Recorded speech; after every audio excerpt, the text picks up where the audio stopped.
Good morning friends देखो गाधे सारे गाधे के आसिक चा चा बन के दूसरी कुकुर सेपटे चा पीब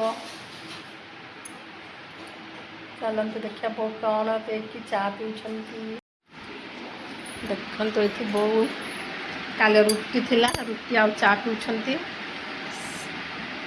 बिस्केट चा रुटी नहीं बिस्केट बिस्केट चा रुटी खाऊना बिस्केट चा मुड़ी बो पकईच ना खाली बिस्केट जे बिस्केट चा पीछे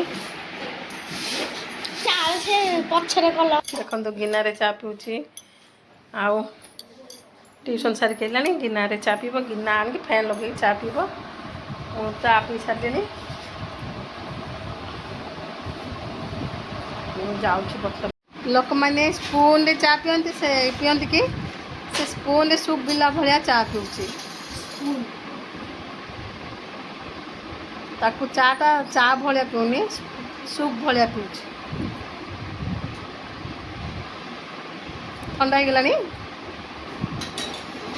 पीबे कि कर जल्दी कर देखी दौन थोड़ा एम डर पीब ना जल्दी शुण ये आंब झड़िकी आसिकी केते आंबुल है गोटे फेज आंबुल सरिलानी आउ गोटे फेज आंबुल हो आंब काटिले एगुड़ा सब लुण पानी रे धुआ कि भिजा कि बतुरा हम बतुरा हम ना से जो मार्केट ना लुण पानी एकादर बतुर आंबुल आंब कटा है चलते देखा ये डली पखाड़ खावाई शाग काटुंट से भाउजर प्रबल आंब आंब पाचिकी सड़गला ताको कौन कर आंब सड़ा आंब सड़ा करेंगे से पिता शाग अच्छी पिता शाग रांधे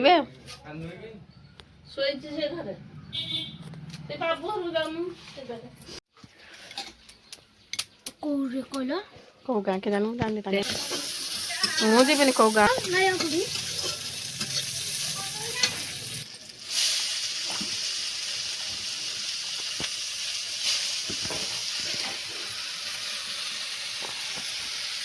एटा दुई प्रकार शाग मिसा है कि भजा हो मामा डाकुची हाथी दउछ जे भाज पक्की रे आंदी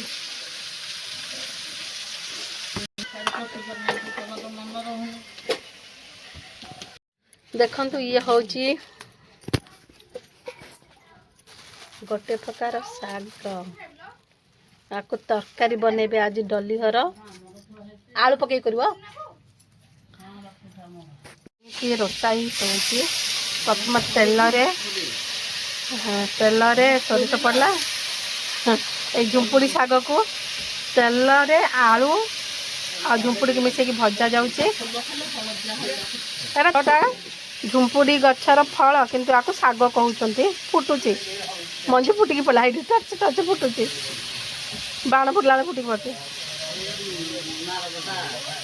एटा जंगली गछटा के एटा जंगली गछटा ना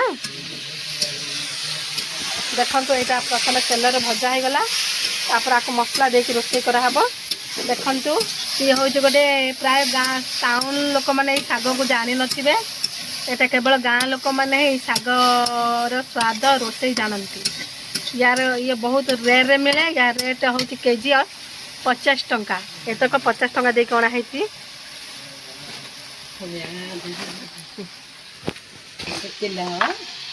हाँ तुम रोसे देखी देखी मो रोसे हो पड़ी मुझे भी रांधि रोसेटा देखी देख अदा रसुण पेस्ट पड़गला काठ चुले रांधा केते मुस्किल देखो काठटा जलुनी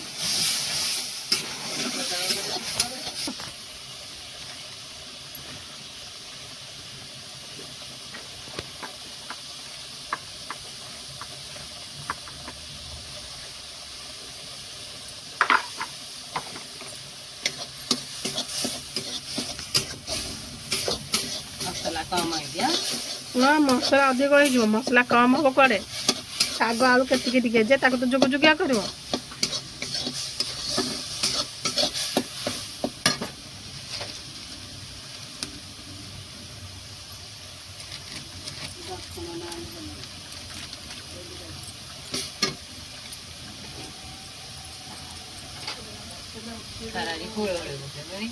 ସେ କହୁଛୁ ବା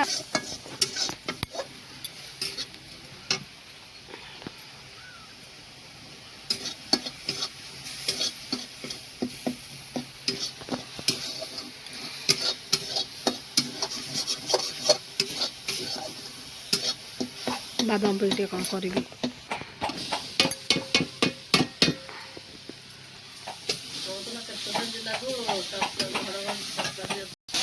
ଟିକେ ଥାଳିଟା ବାହାର କରୁନ।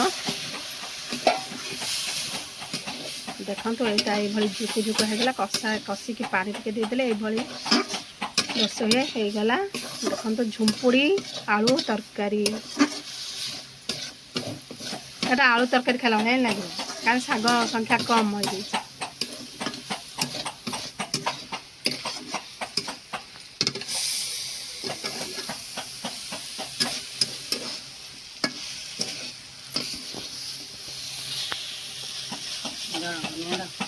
ସେଇଆ ଶାଗ ସବୁଯାକ ଖାଇଥାନ୍ତା। ଏଇଟା ଶାଗ ଜିନିଷ କେତେ ହବ।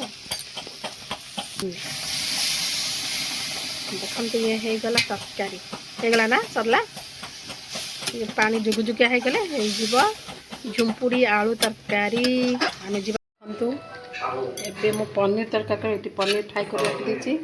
ଏଠି ମସଲାରେ କାଜୁ ଟମାଟୋ ଅଦା ରସୁଣ ପେଷ୍ଟ କରିଦେଇଛି ତାକୁ ପକାଇଦେବି।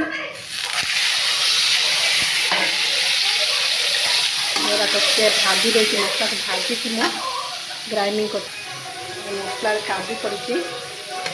କାଜୁ ଅଦା ରସୁଣ ଡାଲଚିନି ପେଷ୍ଟ ପକାଇଛି। ଦେଖନ୍ତୁ କାଜୁ ପେଷ୍ଟ ଦେଇଦେଲି ତାକୁ ଭଲସେ ଫ୍ରାଏ କରିଦେବି। ତାପରେ ପନିର ପକାଇବି। ଦେଖନ୍ତୁ ତାକୁ ଭଲସେ ଫ୍ରାଏ କରିଦେବି। ଭଲ ମସଲା କଷାକୁ ଦେବା।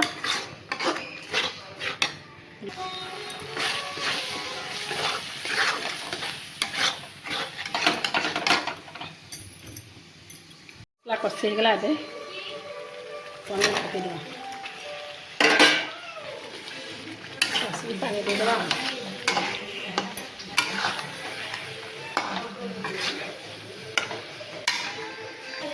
ଆଙ୍କ ଟିକେ ବଡ଼ ତମ ନାଇଁ ଅପାଙ୍କ ଦେଇଦେଲି କଷା କଷି କରିକି। ତାପରେ ଫାଇନାଲ୍ ଦେଖିବେ କେମିତି ହେଲା। ଦେଖନ୍ତୁ ତରକାରୀ ଆଉ ଟିକେ ପାଣି ମରିବ ହେଇ ଆସିଲାଣି। କାଜୁର ପରିମାଣ ଟିକେ କମ୍ ହେଇଗଲା କମ୍ ଥିଲା। ଦେଖନ୍ତୁ ଟେବୁଲ ଗୋଲାପ ଫୁଲ କେତେ ସୁନ୍ଦର ଫୁଟିଛି।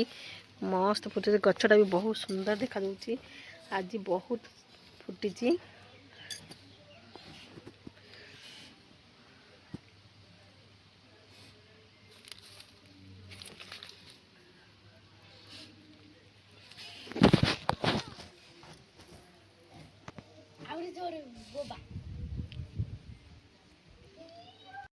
ଦେଖନ୍ତୁ ଡଲି ଘର ହଁ ବା